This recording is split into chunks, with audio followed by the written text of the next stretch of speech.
Je vais vous raconter l'histoire de Marie Slessor avant qu'elle soit missionnaire en Afrique.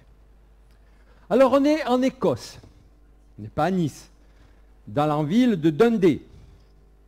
Marie a 18 ans, elle est toute jeune. Elle travaille dans une usine. Elle-même se qualifie de froussarde, trouillarde.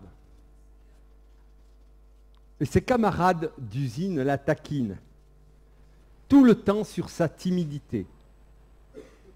Comme moi, vous ne me croyez pas, mais quand j'avais 17 ans, j'étais timide. Et vous ne me croyez pas. Mais elle est chrétienne. Et après sa journée, malgré sa timidité, elle va tous les soirs dans le pire quartier de la ville pour parler de qui? De Jésus à des jeunes. Marie sort de son boulot, il y a la brise, ce n'est pas le beau soleil de Nice, elle marche d'une allure vive et est quand même enthousiaste d'aller parler de Jésus.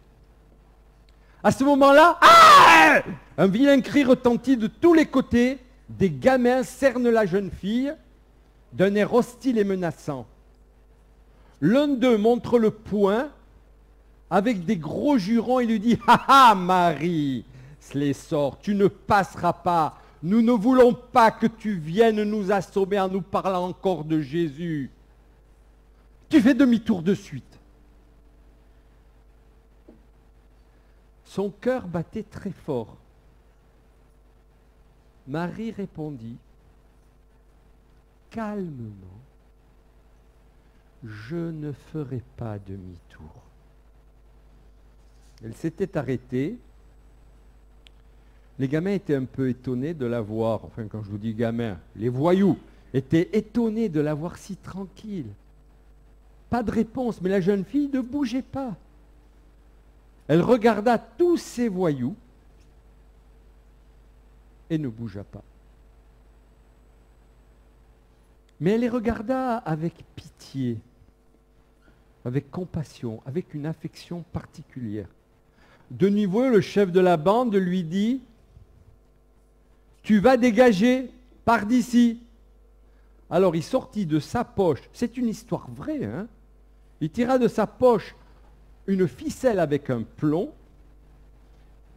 et se mit à la faire tourner autour de sa tête. Le dessin, ce n'est pas moi qui l'ai fait. Hein. La jeune fille ne bougea pas. Le plomb tourna de plus en plus près de sa tête. Elle priait intérieurement, mais elle resta immobile. Le prochain tour, vu qu'il s'approchait de plus en plus, allait lui frapper la tête.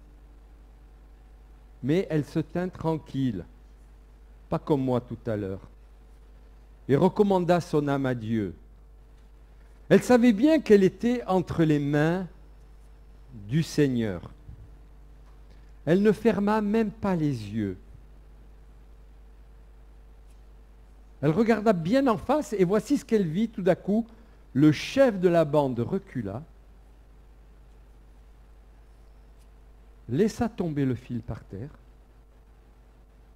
et dit « Eh bien, dis donc, c'est une crâneuse celle-là. Elle n'a même pas peur. » Comme ce qui est écrit derrière le t-shirt d'Étienne. « Je n'ai pas peur. » Allez, allons-nous-en. Elle était très étonnée quand même. Et elle s'en va à la chapelle où elle devait parler de Jésus. Mais qui il y avait derrière, à votre avis? Tous les gamins. Ils l'ont suivi, ils sont rentrés dans la chapelle, et pas pour une seule fois. Ils se sont tous donnés au Seigneur et sont maintenant des chrétiens. C'est pas beau ça. C'est pas beau ça.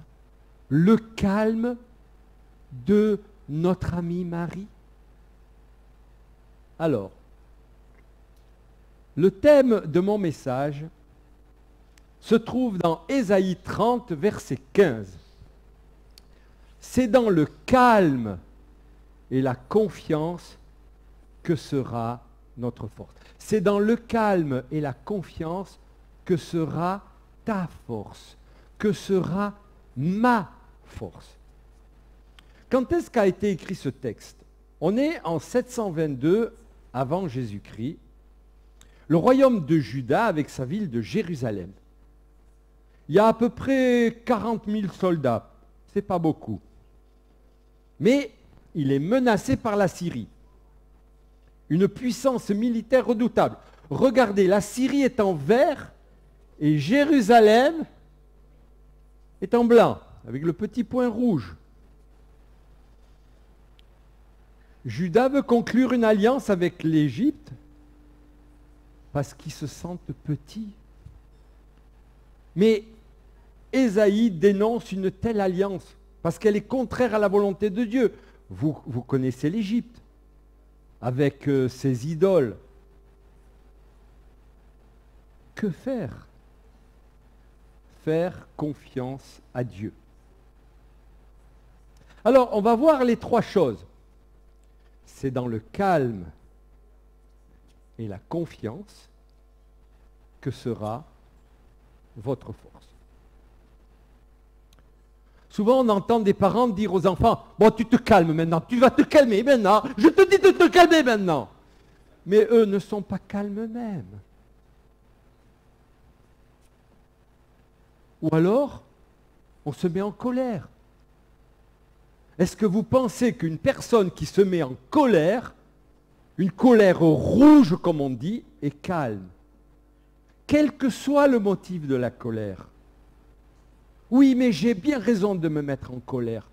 Non, tu n'as pas raison de te mettre en colère. Quand tu es dans la colère, tu n'es pas dans le calme. Est-ce que Jésus s'est déjà mis en colère? On va me parler du fouet. Mais il s'est fabriqué un fouet, il a eu le temps de le faire.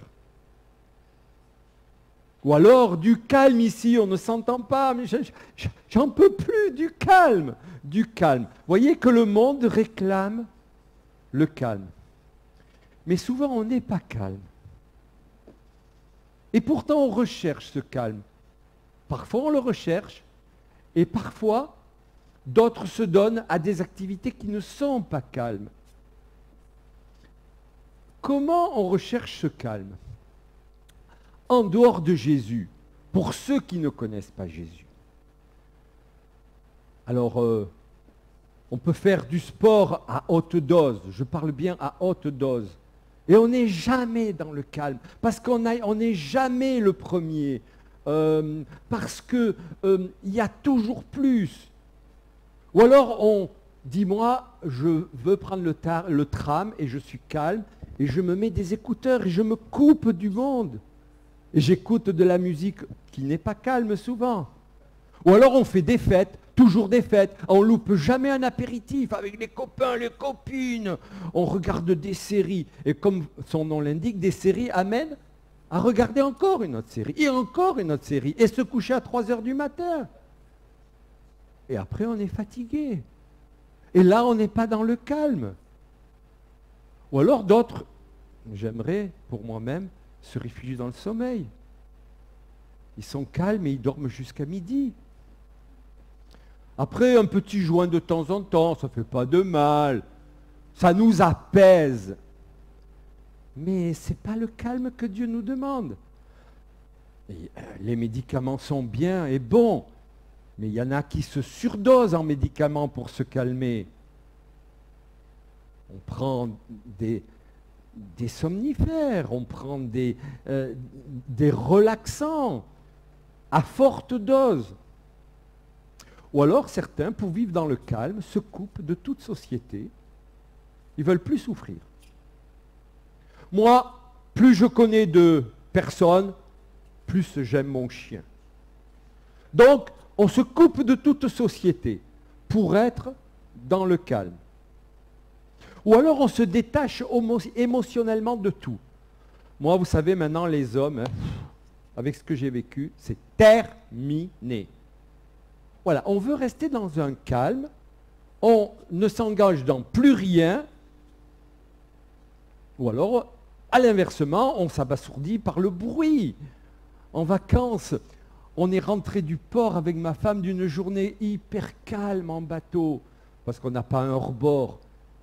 Et là, on rentre sur le port, il y avait des musiques tellement fortes qu'elles se conjuguaient les unes avec les autres. Je ne sais pas comment vous dire, mais il y avait une musique forte, et après, il y avait une autre forte musique qui supplantait l'autre. Et au fur et à mesure qu'on marchait, c'était brouhaha sur brouhaha. On est rentré, qu'est-ce qu'on était heureux de rentrer dans notre petit mobil-homme au calme dans la forêt.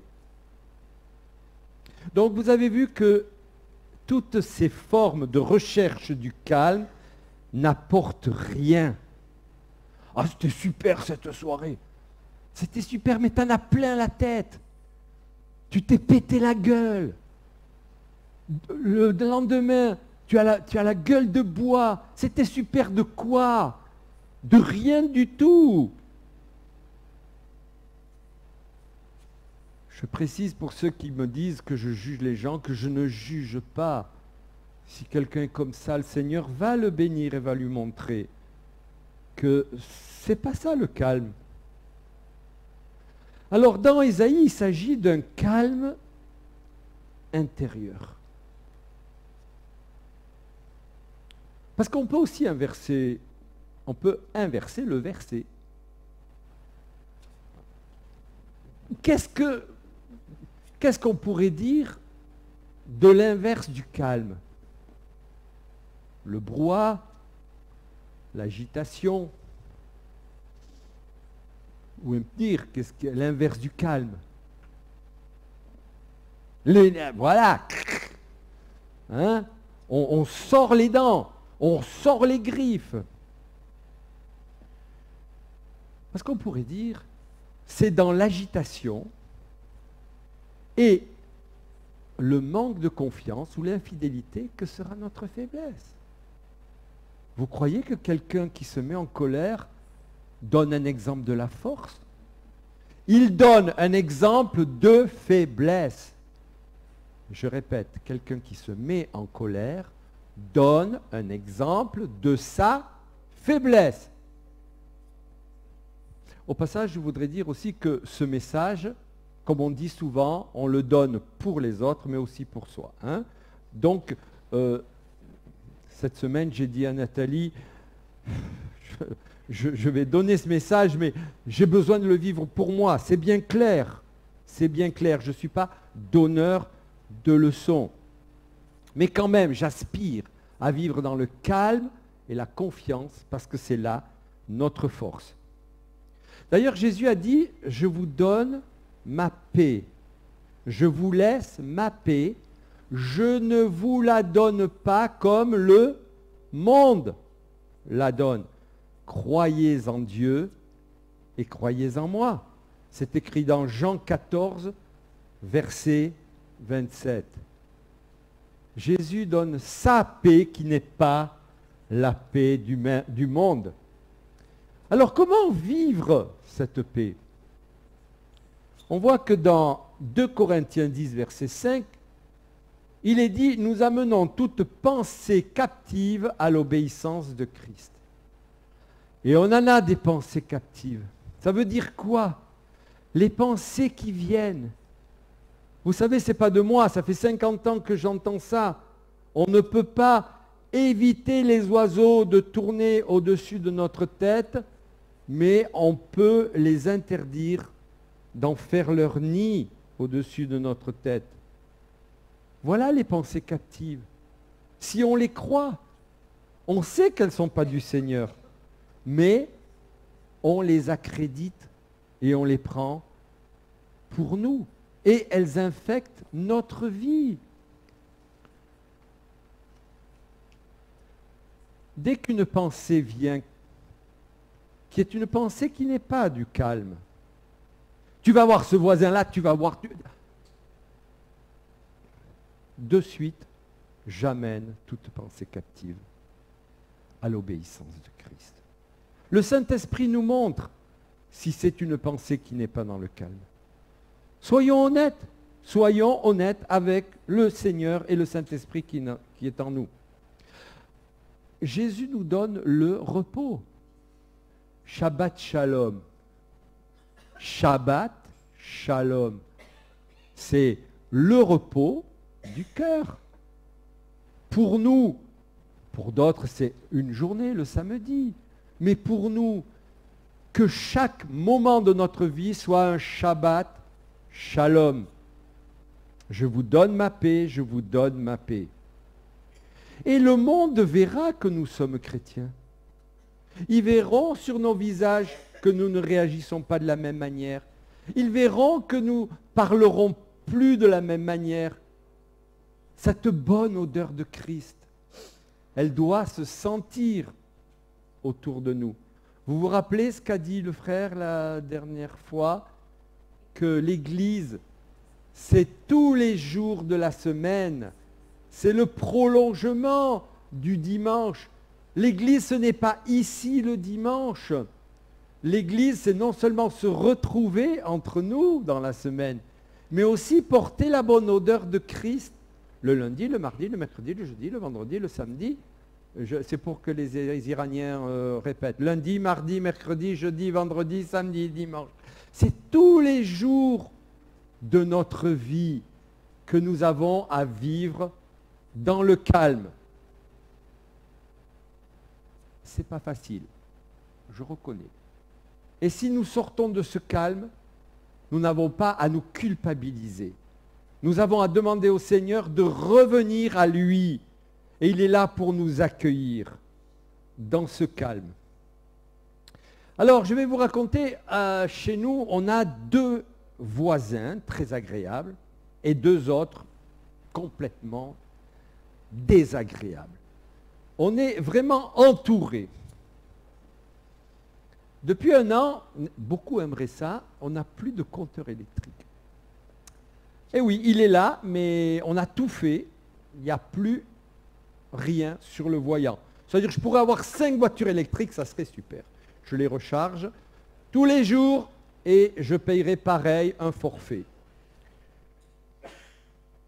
Alors Enedis nous a demandé, là, de dégager un poteau qui ne nous appartient pas, qui appartient à un des voisins.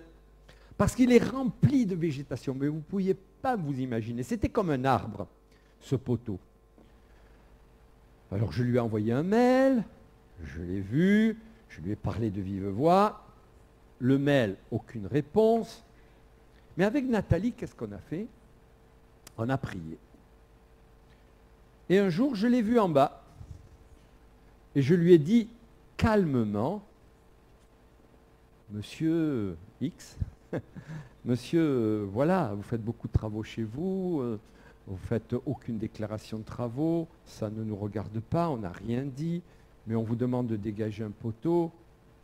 Et là, Monsieur X, j'en ai rien à foutre, mais de toute façon, moi je ne payerai rien. Et calmement, je lui ai dit, c'est chez vous, c'est Enedis qui nous demande. Et il est parti avec sa grosse moto, fou de fureur. Mais la bonne nouvelle, c'est Jésus, bien sûr, la bonne nouvelle, mais une des bonnes nouvelles, c'est qu'est-ce qu'on a vu 2 jours après? 2 ouvriers qui ont passé une journée entière pour dégager le poteau. Voilà, on est resté dans le calme. On est resté dans le calme et on ne savait pas ce qui allait arriver, mais on a prié. Et on a été aussi confiant dans le Seigneur. Ah, tiens, la confiance. On y arrive à la confiance. C'est dans le calme et la confiance que sera votre force. En fait, c'est quoi la confiance? Ou bien, encore une fois, quel est l'inverse de la confiance? Qu'est-ce que quelqu'un pourrait me dire l'inverse de la confiance? Méfiance. Combien de fois j'ai entendu mon mari ou ma femme a trompé, maintenant je n'ai plus confiance. Ou bien j'avais un ami, il m'a trahi, je n'ai plus confiance en lui. Ou un parent dire à son enfant, je t'ai donné ça, cet argent pour acheter ça, et tu as dépensé autrement. Je ne te fais plus confiance. Mais rappelons-nous une chose, c'est que si nous sommes infidèles, que dit Dieu? Natacha, si nous demeurons infidèles, Dieu demeure fidèle. Lui est digne de confiance, tout le temps. Jamais il ne nous lâche la main. Si nous lui lâchons la main, ça peut arriver, lui ne nous lâchera jamais la main. Il n'y a pas Landry ici, mais des fois je vois Landry avec son petit dans ses bras. Il a confiance en son père. Je l'ai pris en photo une fois, que c'est beau. Bon, Landry ou Sarah, mais que c'est beau de voir un enfant qui a pleine confiance dans son parent. Il sait que son parent ne va pas lui faire du mal. Il est là, confiant. Alors parfois, les circonstances de la vie sont tellement difficiles qu'on a tendance à perdre confiance. Qu'est-ce qui s'est passé sur le lac de Galilée? Les disciples sont dans une barque. Vous êtes dans une barque. Nous sommes dans une barque. Je suis dans une barque. Je ne sais pas cet après-midi, là, peut-être la mauvaise nouvelle que je vais recevoir. Mais on est dans des barques où la mer est agitée. Ce n'est pas toujours les eaux calmes, les eaux tranquilles. Alors on lit dans Jean 6, verset 18. Ils sont ensemble dans une barque pour traverser le lac vers Capernaum. Et un vent violent se met à souffler et le lac était très agité. Voilà un tableau d'Alfred Gotcho. Ah oui, c'est agité là, hein? C'est agité pour nos frères qui arrivent dans notre pays, ils ne savent pas parler la langue. Ils ont un logement, là il y a un frère et une sœur et son fils qui vivent dans 12 mètres carrés. C'est plutôt agité.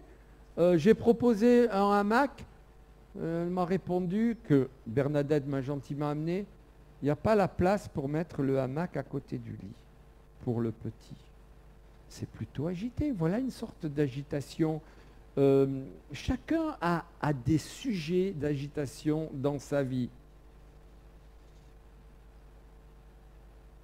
Parfois, on se sent ballotté de tous côtés, sans secours.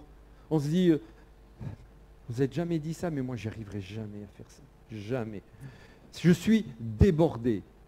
Il y a trop. Il y a trop. Vous ne pensez pas qu'il y avait trop là? Moi, je pense qu'ils ne savaient pas nager, certains. Enfin, mais ça, c'est moi qui dis, j'en sais rien. Mais il y avait beaucoup. Ils sont terrorisés par la tempête. Et même, ils ont cru qu'un fantôme venait à leur rencontre. Vous vous rendez compte? Ils croyaient aux fantômes. Ce n'était pas Halloween et ils croyaient aux fantômes. Eh bien non, ce n'était pas un fantôme, c'était Jésus qui marchait vers eux. Et il leur donne cette parole, rassurez-vous, c'est moi, n'ayez pas peur. Je vous répète pour vous, pour moi, Jésus dit, rassure-toi, c'est moi, pas moi il dit, hein, c'est moi Jésus, n'aie pas peur. Allez, troisième fois. Rassure-toi. C'est moi, Jésus. N'aie pas peur. Qu'à chaque fois de notre vie, là où la peur arrive, on puisse recevoir, se souvenir de cette parole. Rassure-toi, ma fille, mon fils. C'est moi, Jésus. N'aie pas peur.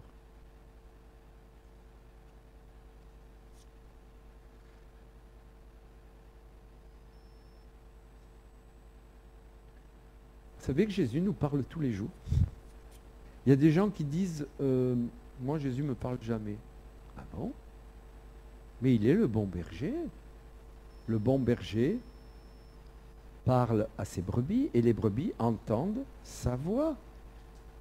Ça veut dire qu'il demeure fidèle dans la communion avec lui, si nous restons en communion avec lui. Nous pouvons lui faire confiance. Combien de fois j'ai vu depuis 53 ans de vie chrétienne des décisions qu'ont prises des chrétiens qui n'avaient pas de sens. Et après, ils disent, oh là là, je suis dans la... Je ne peux pas, c'est une prédication. Je suis dans la mélasse. Mais je suis dans la mélasse, mon pauvre ami.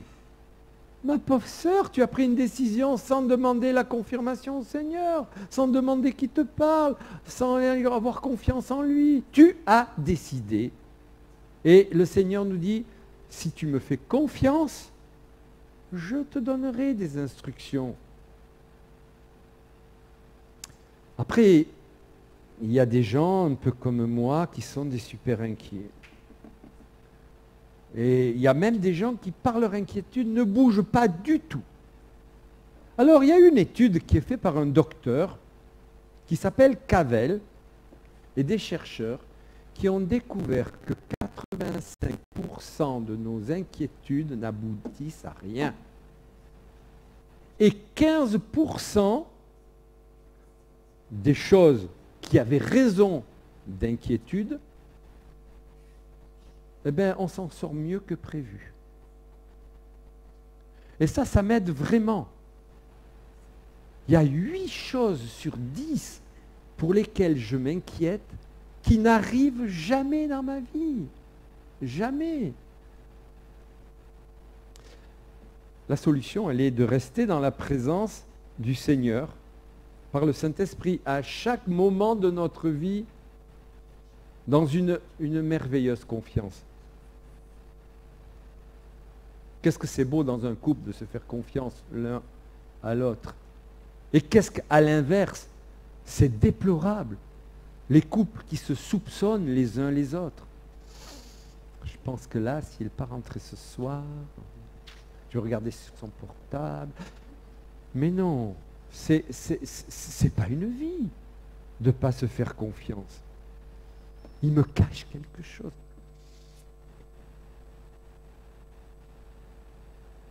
Donc, rester dans la présence du Seigneur, sans s'égarer à droite à gauche dans nos pensées, on l'a vu, et rester confiant en lui.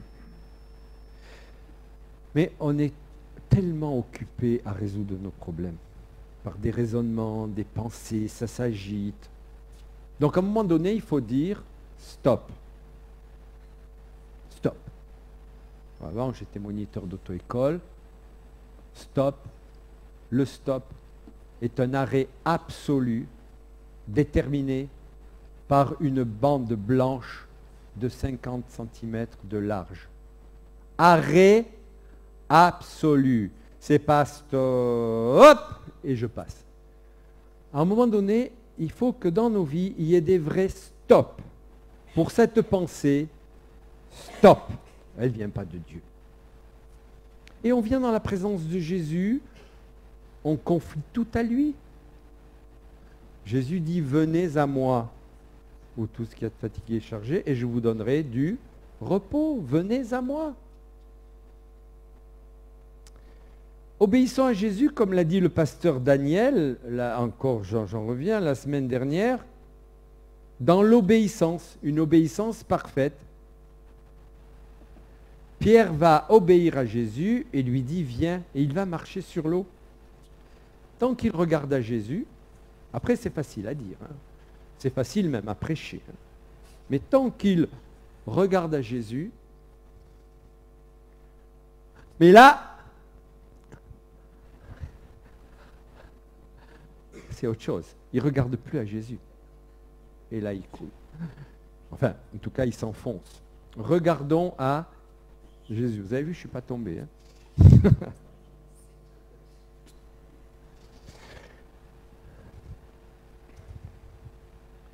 Alors, si je me place au centre de tout, si ma vie, c'est ma vie, et personne n'a droit de regard sur ma vie, si je suis le centre, Je suis un gros égocentrique. C'est quoi ma vie? Ma vie, c'est le matin, mon petit déjeuner, mes activités, moi, ma femme, mes enfants, ma famille, moi. Mais le Seigneur nous appelle à la christocentrie. C'est Christ le centre. C'est plus moi. L'apôtre Paul dit, ce n'est plus moi qui vis, c'est Christ qui vit en moi. Après, certains me diront, tu t'es acheté une belle voiture. Mais il faut distinguer ce que le Seigneur nous permet dans nos vies. Il ne nous a jamais appelés à marcher avec des sandales et être démunis.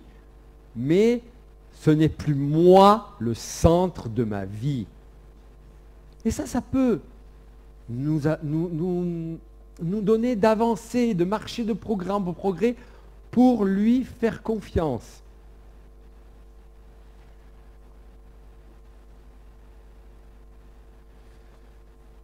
Si j'agis selon ma propre volonté, selon ce que je veux, je risque d'avoir une vie misérable. Sans paix réelle, sans confiance pratique en Dieu, au moment des épreuves. Parce que, quand est-ce que c'est difficile? Quand tout va bien, c'est pas très difficile de faire confiance à Dieu. Mais quand les épreuves commencent à venir, quand les mal de dos commencent à nous monter à la gorge, à vouloir presque mourir, quand les épreuves de toutes sortes arrivent, quand on vit avec 150 € par mois et qu'on n'a pas de quoi s'acheter à manger, là, Seigneur nous appelle à lui faire confiance. Quelle que soit notre épreuve, Seigneur nous appelle à lui faire confiance. Et il est dit que je ne vous éprouverai pas au-delà de vos forces. Ce n'est pas moi qui le dis, je ne vous éprouverai pas au-delà de nos forces.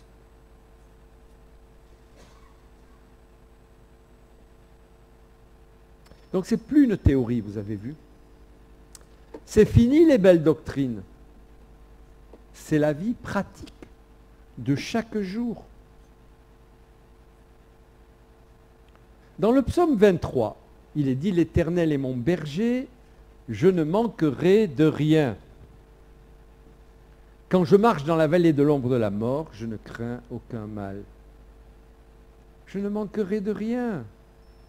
Satisfaisez-vous, vous vous satisfaisez de ce que vous avez. Je m'en suis bien sorti. Hein, voilà. Toujours vouloir plus, c'est pas être dans la paix. J'ai rencontré à la sépulture de Dominique son frère, qui a 80 ans, qui m'a dit, j'ai 3 vélos, 9 bien sûr, et je projette d'en acheter un 4e. Et il m'a répondu, on n'est jamais satisfait de ce que l'on a. 4 vélos pour lui tout seul. On n'est jamais satisfait de ce que l'on a. Non. Vivons dans le contentement. Alors, il faut que j'avance parce que promet le calme et la confiance? C'est dans le calme et la confiance que sera votre force. Bravo, Georges. Votre force. Alors, de quelle force il s'agit? Moi, je vais à la salle. C'est pas vrai, c'est pas vrai. Moi, je vais à la salle tous les soirs. Est-ce que c'est de cette force-là qu'il s'agit? On dit, les femmes, il faut qu'elles soient belles, et les hommes, il faut qu'ils soient forts. Est-ce que c'est de cette force-là qu'il s'agit? Eh bien non. Alors force, j'ai pensé que force et foi pouvaient aller en même temps. Hein. Si on a la foi, on a de la force, et la force nous donne de pouvoir vivre dans la foi. Mais elle ne vient pas de nous, elle ne vient pas de nos capacités.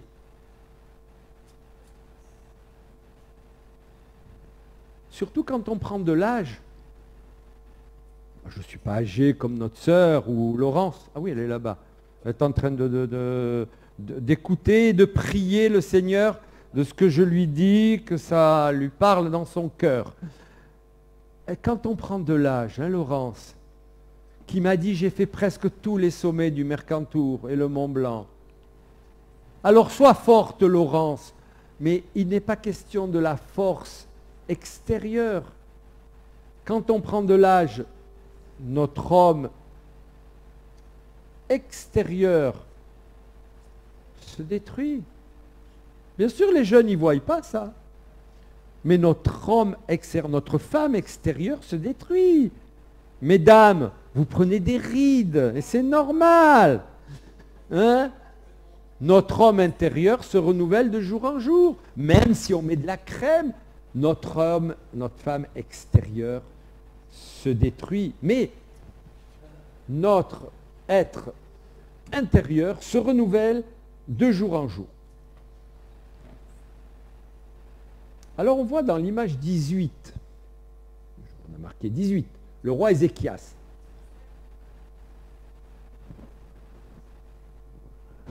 Voilà. Le roi Ézéchias n'a pas eu à utiliser son armée. C'est l'ange de l'Éternel qui a anéanti l'armée des Assyriens. On voit ça dans 2 Rois 19, verset 35. Il est écrit, cette nuit-là, l'ange de l'Éternel sortit et frappa dans le camp des Assyriens 185 000 hommes. Quand on se leva le matin, tous les corps étaient morts. Vous voyez les ennemis, les Assyriens, tout à l'heure? Jésus est ressuscité d'entre les morts. La mort ne nous vaincra pas. Nous mourrons, si nous ne sommes pas enlevés. Nous mourrons, mais la mort spirituelle ne nous attendra pas. Tendra pas. Exactement.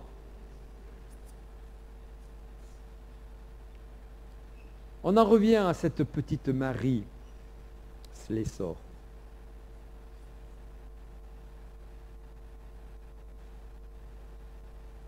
Elle n'a pas amené tous ces voyous par son audace. Elle n'a pas dit, venez, moi je suis la super nana, je vais vous montrer comment on prêche et suivez-moi dans cette chapelle. Non. Mais elle était timide. Mais sa force était en Dieu. Pierre n'a pas marché sur l'eau par ses propres forces. J'ai vu un appareil dernièrement qui est gros comme ça où quelqu'un marcherait sur l'eau. Mais il n'a pas marché longtemps. Hein. et l'eau était très très plate. Hein. Donc même par les forces techniques, marcher sur l'eau, pour l'instant. Donc Pierre n'a pas marché sur l'eau par sa force, mais a fait confiance en Jésus. L'ange de l'Éternel, pour vous, c'était qui l'ange de l'Éternel? Pour moi, mais ça ne regarde que moi, c'était Jésus. Alors bien sûr, Jésus n'est pas un ange, je le sais, il est le Fils de Dieu. Mais Jésus en tout cas est avec nous et nous donne la victoire. On va quand même arriver à la conclusion, mais en attendant, je vais demander à une personne que je connais bien de témoigner.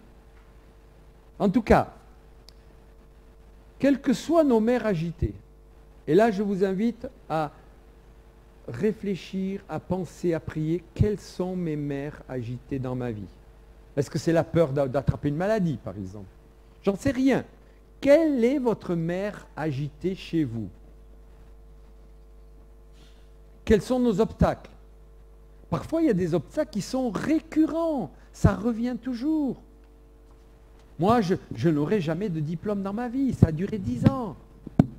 J'ai quitté en première parce que je n'aimais pas les études. Je suis allé au vendange et je n'aurai jamais de diplôme dans ma vie. Donc, ben voilà, j'ai eu des diplômes. Je n'ai pas fait 10 ans d'études, mais j'ai eu des diplômes. Donc voilà, je vais laisser parler.